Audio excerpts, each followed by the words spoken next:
Assalamualaikum warahmatullahi wabarakatuh. Perkenalkan, nama saya Rolino Gozali Lamprabawa. Saya dari kelas 12 MIPA 1 Presensi 28. Pada kesempatan kali ini, saya akan memaparkan materi berupa pertolongan pertama di air. Apa saja topik dalam materi ini? Topik dalam materi ini terbagi menjadi 3. Yang pertama yaitu ada definisi, yang kedua teknik pertolongan, dan yang ketiga tindakan pertolongan pertama saat di darat. Untuk definisi, berisi pengertian dari berenang, tenggelam, dan metode pertolongan. Siapa yang tidak kenal dengan berenang? Ya, berenang merupakan jenis olahraga yang tidak hanya menyehatkan, tetapi juga menyenangkan dan dapat membuat badan menjadi lebih segar. Tidak heran bila jenis olahraga yang satu ini digemari oleh banyak orang, mulai dari anak-anak hingga dewasa. Bila dilakukan dengan teknik yang benar, berenang sebenarnya aman untuk dilakukan. Namun, resiko tenggelam tetap selalu ada, terutama bagi orang yang tidak memahami teknik berenang atau bila berenang di perairan laut yang dalam dan berombak besar.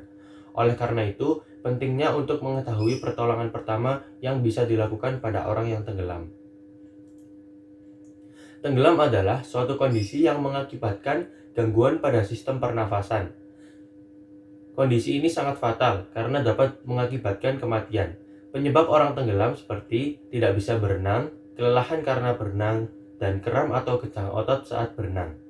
Sedangkan metode pertolongan adalah tahapan atau langkah-langkah untuk memudahkan penolong dalam mengingat apa dan bagaimana ketika menghadapi kecelakaan khususnya di air.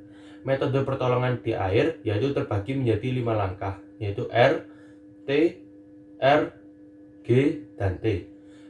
Pada metode tersebut, penolong tidak diharuskan untuk masuk ke dalam air untuk membantu korban. Untuk topik yang kedua yaitu teknik pertolongan. Berisi penjelasan dari masing-masing langkah pertolongan di air. Nah, berdasarkan 5 singkatan tadi, kepanjangannya yaitu yang pertama reach, yang kedua throw, yang ketiga row, yang keempat go, dan yang kelima yaitu tow. Untuk pertama yaitu reach. Metode reach adalah metode yang paling aman dilakukan oleh penolong. Reach dapat dilakukan dari daratan tanpa harus masuk ke dalam air, sehingga metode ini dapat dilakukan oleh penolong yang tidak bisa berenang sekalipun. Pada metode ini, penolong meraih atau menjangkau korban yang tenggelam dengan menggunakan benda yang ringan dan panjang, seperti tongkat, galah, maupun kayu. Namun kelemahan dari metode ini hanya mampu menggapai korban yang berada di tepi saja, bisa tepi laut, tepi pantai, maupun tepi kolam. Untuk yang kedua yaitu ada throw. Metode throw hampir sama dengan metode reach. Metode ini sama-sama aman bagi penolong dan dapat dilakukan dari daratan. Metode throw ini dapat dilakukan dengan 2 cara, yaitu yang pertama melemparkan benda apung yang sudah terikat dengan tali, kemudian menarik korban dengan alat tersebut. Sedangkan yang kedua, melemparkan benda yang dapat terapung tanpa menggunakan tali, kemudian membiarkan korban berenang dengan alat apung tersebut menuju ke tepi. Alat apung yang sering digunakan pada metode ini yaitu ring buoy, throwing bag, rescue tube, dan benda lain yang dapat mengapung. Untuk metode yang ketiga yaitu row. Metode row ini adalah metode yang digunakan ketika metode reach dan metode throw tidak lagi dapat digunakan. Metode ini menggunakan akses pertolongan seperti perahu karet, kano, ataupun perahu kecil lainnya untuk dapat menjangkau korban. Kemudian menggunakan metode reach dan throw untuk menolong korban. Jika sudah dapat menjangkau korban, sebelum menaikkan korban ke atas perahu, pastikan perahu yang digunakan dalam keadaan seimbang. Untuk metode yang keempat yaitu ada go. Metode ini adalah pilihan terakhir yang harus dilakukan karena ketidaktersediaan alat yang dipergunakan untuk mendekati korban dan posisi korban terlalu jauh atau berada di tempat yang tidak mungkin menggunakan perahu.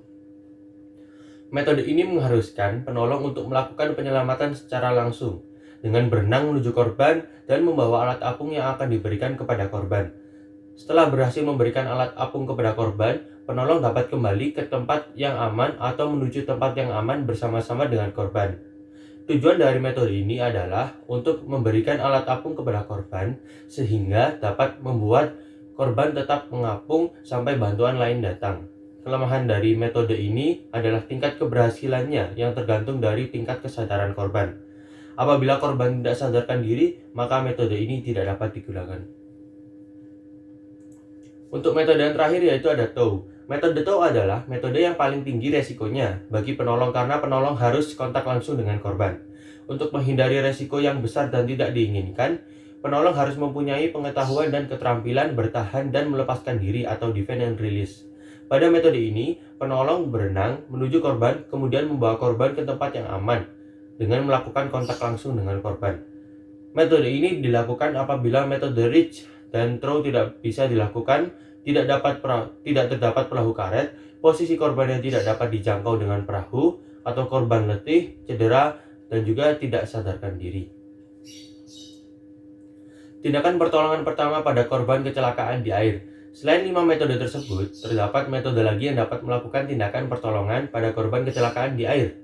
Hal ini dilakukan apabila korban sudah berhasil menuju daratan atau sudah berhasil diselamatkan.